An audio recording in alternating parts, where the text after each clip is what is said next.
The turning affect the force. Torque produce किस वजह से होता है? फोर्स की वजह से प्रोड्यूस होता है।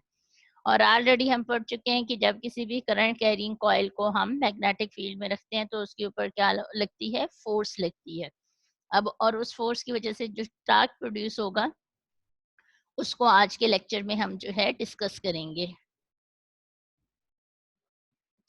अब इसके लिए हमने कॉइल एक लेनी है, ठीक है, रेक्टेंगुलर शेप, स्क्वायर शेप, हमने एक कॉइल ले ली और इस कॉइल को सिर्फ आपके समझाने के लिए एक सिंगल हमने उसका लूप लिया है, एक सिंगल जो है वो उसका टर्न हमने कंसिडर किया है। उस ये स्क्वायर शेप हमारे पास कॉइल है, इस कॉइल को हमने मैग्नेटिक फील्ड में प्लेस कर दिए। बी जो ये एरो शो कर रहे हैं ये मैग्नेटिक फील्ड को शो कर रहे हैं, इसमें से करंट आई पास हो रहा है और बी जो है वो मैग्नेटिक फील्ड है जिसके अंदर हमने इसको प्लेस कर दिया है।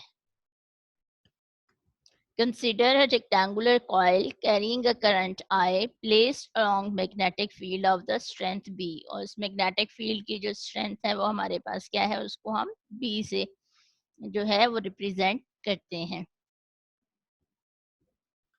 अब हम one by one her side पे देख लेते हैं कि कितनी फोर्स लग रही है, क्योंकि फोर्स का हमें पता चलेगा तो फिर हम उससे फाइंड आउट कर लेंगे कि उस पर टार्क क्या होता है। अब ये लेफ्ट साइड हमने ले ली है, यहाँ पे फोर्स जो है वो उसकी डायरेक्शन आपके पास क्या है, फोर्स की डायरेक्शन जो है आउटवर्ड है। इसके ऊपर जो है वो हमारे पास मैग्नेटिक फील्ड बी है, उसके अंदर करंट जो है वो मूव कर रहे हैं इन अपवर्ड डायरेक्शन। तो हम वो राइट हैंड रूल यूज करके हमें पता चलेगा कि हमारे पास जो फोर्स की डायरेक्शन है वो हमारे पास क्या है, आउटवर्ड है। और इसमें हम कंडक्टर और बी के दरमियान, जो कंडक्टर हमने रखा है और जो हमारे पास बी है उसके दरमियान एंगल कितना बन रहा है, 90 बन रहा है। स्ट्रेट हमारे पास कंडक्टर है, ये हमारे पास स्ट्रेट इसको अगर हम ये कंडक्टर हमने एल सीधा जो ब्लैक कलर में शो किया गया है और ये हमारे पास वाइट कलर में क्या है, मैग्नेटिक लाइंस है। तो इनके दरमियान जो एंगल फॉर्म हो रहा है वो कितना फॉर्म हो रहा है, 90 डिग्री। तो फार्मूला हमारे पास होता है force on a current carrying conductor के ऊपर I L B sine theta. तो यहाँ पे हम थीटा की वैल्यू जो है वो कितनी लेंगे, 90 डिग्री। यहाँ पे जो एंगल की वैल्यू है जो कि हमारे पास थीटा है उसकी वैल्यू कितनी आई है, 90 डिग्री। तो फार्मूले में हम जब इसकी वैल्यू पुट करेंगे F equals to ILB sin 90 degree. As we know that the sin 90 is equals to 1. sin 90 की जो वैल्यू होती है वो 1 होती है, तो फोर्स जो होगी उसकी वैल्यू क्या आ जाएगी, F equals to ILB। तो ये हमारे पास क्या आ जाएगी, फोर्स की वैल्यू आ जाएगी।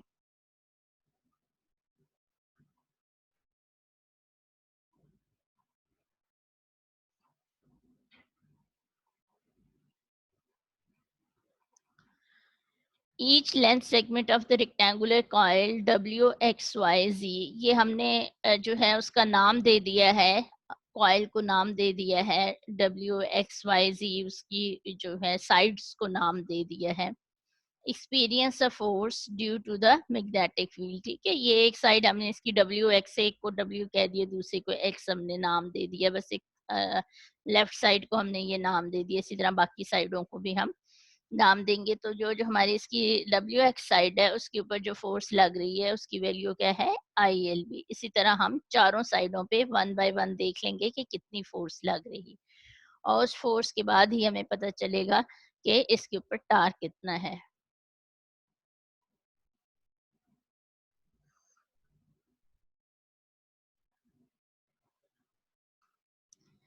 अच्छा जी, हमारे पास नेक्स्ट जो है इसकी जो साइड है उसमें आप देख लें, ये हमारे पास कौन सी साइड बन रही है, WZ साइड, यानी ऊपर वाली जो साइड है उसको हमने नाम दे दिया है WZ साइड है।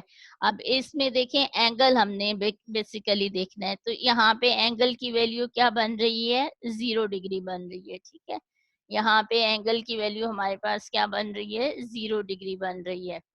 तो ये बी साइड पे है, बी की भी यही डायरेक्शन है और हमने कंडक्टर भी इसी डायरेक्शन में प्लेस कर दिया है।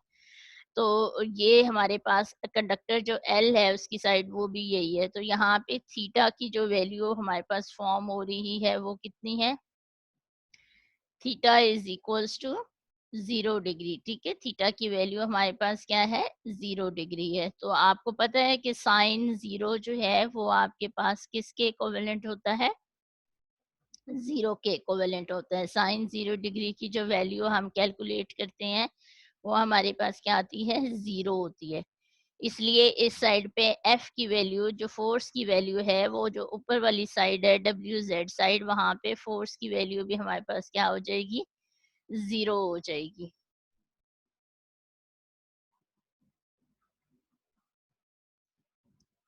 इसी तरह जो लोअर साइड है वहां पे भी सेम केस है। हमारे पास यहाँ पे जो एंगल की वैल्यू है वो क्या बन रही है? ये B की डायरेक्शन है, और ये हमारे पास L की, इस साइड पे हमने L की डायरेक्शन ली है। तो यहाँ पे थीटा की वैल्यू कितनी फॉर्म हो रही है? Theta is equals to 180 degree. Opposite है ना, तो हमारे पास एंगल की वैल्यू क्या बनेगी? 180 डिग्री बनेगी। तो साइन 180 भी क्या होता है? 0 के इक्विवेलेंट होता है। इसलिए जो लोअर वाली साइड है जिसको हमने एक्स वाई का नाम दिया है, वहां पे भी फोर्स की वैल्यू क्या आ जाएगी? 0 आ जाएगी।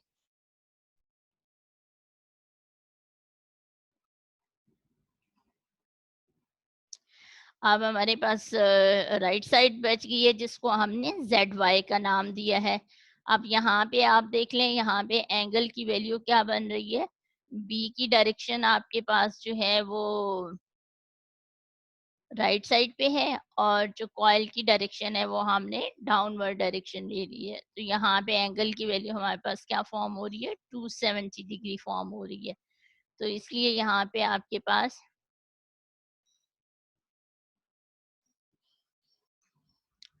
ILB हमारे पास 270 किसके इक्विवेलेंट आ जाएगा? -1 की इक्विवेलेंट। तो F की वैल्यू हमारे पास क्या हो जाएगी? -ILB के इक्विवेलेंट हमारे पास जो है वो एंगल फॉर्म हो जाएगा। अब यहाँ पे हमारे पास जो है वो फोर्स की डायरेक्शन क्या होगी? इनवर्ड होगी, अवे फ्रॉम द रीडर।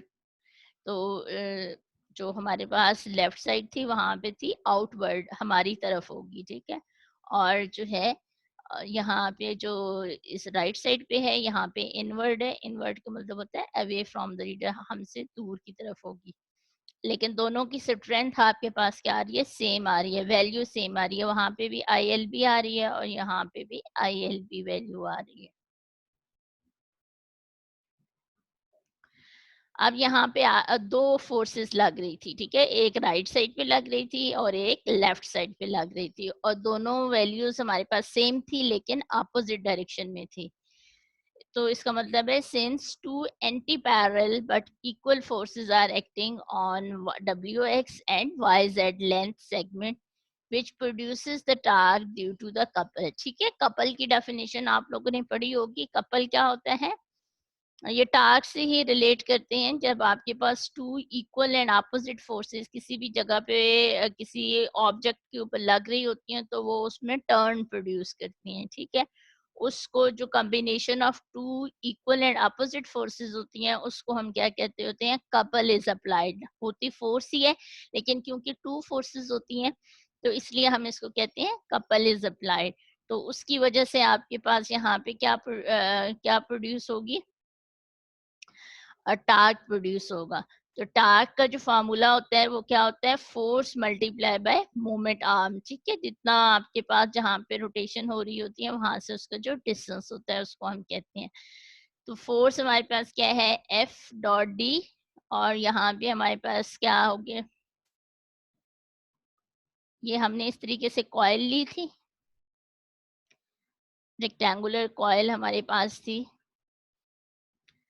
और ये WX साइड थी उसकी, और ये हमारे पास YZ साइड थी। ठीक, अब इस साइड पे और इस साइड पे फोर्स लग रही थी। ठीक है, दोनों इक्वल थी एंड अपोजिट। यहाँ पे हमारे पास क्या थी? एक साइड पे आउटवर्ड थी और दूसरी साइड पे इनवर्ड थी। यानी डायरेक्शन जो है, एक साइड कॉइल को नीचे की तरफ लेके जाएगी और एक साइड कॉइल को ऊपर की तरफ लेके आएगी। ठीक है, जो राइट साइड पे लग रही है वो हमारे पास नीचे की तरफ लेके जाएगी कॉइल वाली साइड को, और जो लेफ्ट साइड पे लग रही है वो कॉइल को वो फोर्स ऊपर की तरफ खींचेगी। तो एक ऊपर और एक नीचे की वजह से फिर ये कॉइल क्या करना शुरू हो जाएगी, रोटेट होना स्टार्ट हो जाएगी, टर्न होना स्टार्ट हो जाएगी। और डब्ल्यू यहाँ पे भी फोर्स लग रही है इस साइड पे, और यहाँ पे भी फोर्स लग रही है। ये वाली फोर्स की डायरेक्शन इनवर्ड है, यानी इस साइड रोटेट करेगी, और ये हमारे पास क्या है, फोर्स की डायरेक्शन आउटवर्ड है। और हमारे पास इनके दरमियान जो डिस्टेंस है, ये जो मोमेंट आर्म इसको हम कहते हैं, मोमेंट आर्म क्या होता है, दोनों फोर्सेस के दरमियान जो डिस्टेंस होता है वो होता है, और उसको हमने किससे रिप्रेजेंट कर दिया है, डब्ल्यू से। ये हमारे पास जो है वो डिस्टेंस है बिटवीन द टू कॉइल। और जो फोर्स की वैल्यू वो तो दोनों साइडों पे सेम है, तो हमने एक वैल्यू बी आई एल ले ली। अब यहाँ पे एक सिंप्लीफिकेशन की गई है, ये लेंथ है और ये हमारे पास डब्ल्यू है, ठीक है, दो साइडों को मल्टीप्लाई कर दिया है, ठीक है। ये वाला जो ये वाली चीज जो है वो हमारे पास क्या थी, एल थी, ये डब्ल्यू थी। लेंथ और वेट को आपस में मल्टीप्लाई कर दिया कॉइल का, तो वो हमारे पास क्या बन जाएगा, एरिया बन जाएगा। तो इसलिए यहाँ पे एल और डब्ल्यू की बजाय हमारे पास क्या बन जाएगा, ए बन जाएगा। एल उसकी लेंथ होता है कंडक्टर, और डब्ल्यू वेट, यानी दोनों साइडों के दरमियान जो डिस्टेंस है। तो एल मल्टीप्लाई डब्ल्यू को हम किस से रिप्लेस कर देंगे, ए से, एरिया से। This is the expression for the magnitude of the torque when the plane of the rectangular coil is parallel to the magnetic field. ठीक है, जब हमने मैग्नेटिक फील्ड के कॉइल को क्या रखा है, पैरेलल रखा है। ये उस कंडीशन में इसका एक्सप्रेशन है कि जो मैग्नेटिक फील्ड है कॉइल को हमने उसके पैरेलल प्लेस कर दिया है, यानी एंगल हमारे पास कॉइल और उसमें ओवरऑल कॉइल और उसमें एंगल 0 फॉर्म हो रहा है।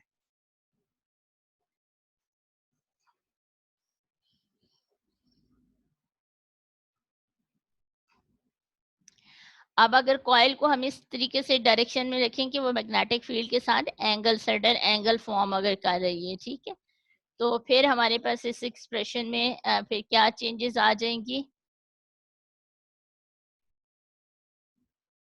ये वाला, ये अब भी ये हमारे पास मैग्नेटिक फील्ड है। पहले तो हमारे पास ऐसे मैग्नेटिक फील्ड थी और कॉइल भी ऐसी ही हमने सीधी ऐसे करके रखी थी। अब हमारे पास ये मैग्नेटिक फील्ड है,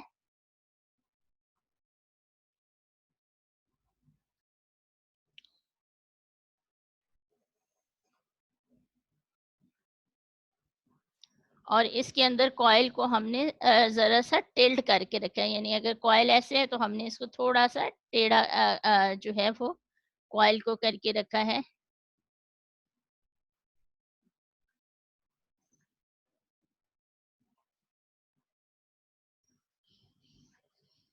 तो उस वजह से ये जो है हमारे पास कॉइल की जो डायरेक्शन है वो सर्टेन एंगल जो है वो फॉर्म कर रही है। ये कॉइल है, अगर इसको कंप्लीट कॉइल को हम करेंगे तो ऐसे टेढ़ी सी हमने टेढ़ी करके कॉइल को रखा हुआ है, ऐसे टेढ़ा करके कॉइल को जो है वो हमने रखा हुआ है। तो फिर हमारे पास जो है वो ये एंगल फॉर्म हो रहा है, अल्फा एंगल फॉर्म हो रहा है मैग्नेटिक फील्ड के दरमियान। और जो हमारे पास कॉइल है, ये कॉइल, ये ब्लैक कलर में कॉइल शो की गई है, एल है, ठीक है। एल और बी के दरमियान जो एंगल फॉर्म हो रहा है वो अल्फा फॉर्म हो रहा है। अल्फा की कोई भी वैल्यू हो सकती है, 10, 20, 30, ठीक है। तो सडन एंगल के साथ हमने इसको क्या कर दिया है, प्लेस किया हुआ है। तो अब हमारे पास क्या हो जाएगी, टार्क की वैल्यू क्या आ जाएगी, हम यहाँ पे B I L W cos alpha लिखेंगे, फिर हम लेंथ इनटू डब्ल्यू को ए से रिप्रेजेंट कर दिया, तो ये हमारे पास क्या आ जाएगा, B I A cos alpha. कि अगर सडन एंगल के साथ हमने 0 डिग्री पे नहीं रखा बल्कि किसी एंगल के साथ जब हमने प्लेस किया है, तो फिर हमारे पास ये इसकी वैल्यू क्या आ जाएगी, B I A cos alpha के इक्विवेलेंट आ जाएगी, ठीक है। ये जो डिस्टेंस है, ये डिस्टेंस की वैल्यू हमारे पास क्या आ रही है, कॉज अल्फा के इक्विवेलेंट आ रही है। ये वाले जो डी की वैल्यू है ये हमारे पास उसका कौन सा कंपोनेंट आ रहा है, कॉज अल्फा कंपोनेंट आ रहा है। ये वो एंगल नहीं है जो साइन अल्फा, वो तो वो तो हमारे पास साइन थीटा ही रहेगा, ठीक है, जो हम फोर्स कैलकुलेट करने के लिए करेंगे। ये जो हमारे पास W था, जो डिस्टेंस था, उसको हमने 2 कंपोनेंट्स में रिज़ॉल्व कर लिया। एक x कंपोनेंट है और एक y कंपोनेंट। तो जो डिस्टेंस बिटवीन 2 साइड पे बन रहा है वो हमारा उसका x कंपोनेंट है, ठीक है? ये हमारे पास W आपके पास क्या आ रहा है?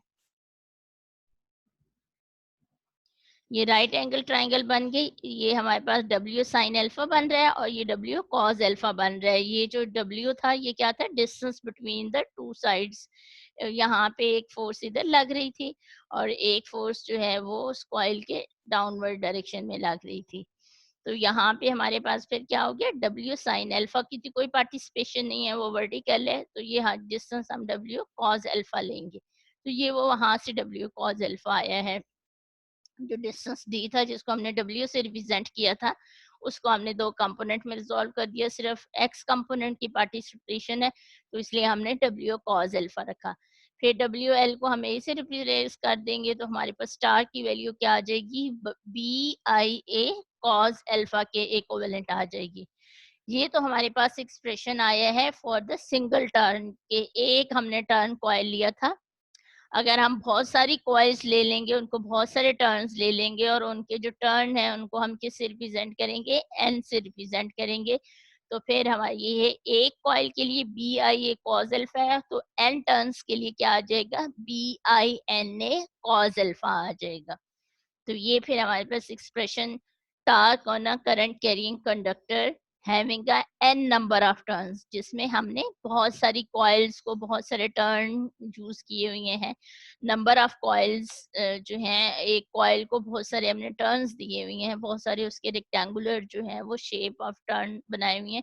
तो उसके लिए एक्सप्रेशन क्या आ जाएगा? BINA कॉस अल्फा के इक्विवेलेंट आ जाएगा।